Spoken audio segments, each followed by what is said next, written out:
I am a Christ follower. I believe in the young Earth, obviously, and creationism, all that. But I know a big point of contention typically revolves around like carbon dating and evolution.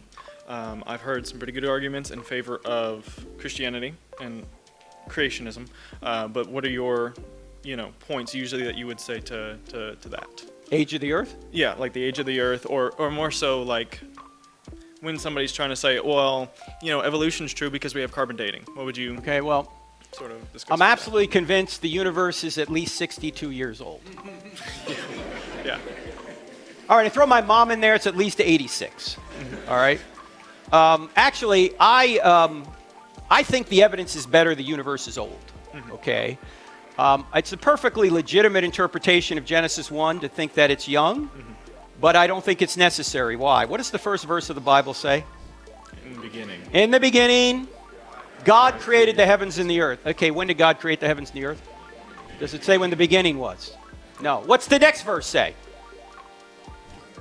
And the earth was formless and void. Wait. We've gone from the heavens and the earth, which there wasn't a Hebrew word for universe. Heavens and the earth meant the whole universe. We have the whole universe created in verse 1. The next verse, suddenly we're talking about the earth. How long did that take? Does it say? Doesn't say. You say, what about the days? The days don't begin till verse 3. If you want to take a hyper-literal view of Genesis, the heavens and the earth are created before the days ever begin. Okay? Now, John Lennox has written a book called 7 Days That Divide the World. You ought to read that book if you're interested in this topic. Okay? But there's one other insight that I think is important to think about.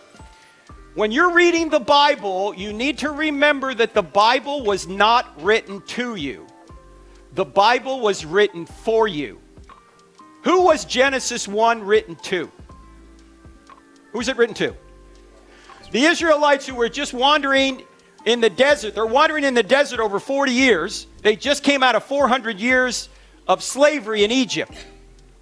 When they're walking through the desert, they're not asking the questions we're asking in the 21st century, right? They're not walking through the desert going, I wonder how old this place is. That's not their question. Their question is Yahweh the true God or the gods of Egypt the true God? And many scholars now are saying that Genesis 1 is a polemic against the Egyptian creation stories. What's a polemic? A correction. That's what John Lennox also points out in the book 7 Days That Divide the World. In fact, Lennox will say the Bible leaves the age of the universe indeterminate.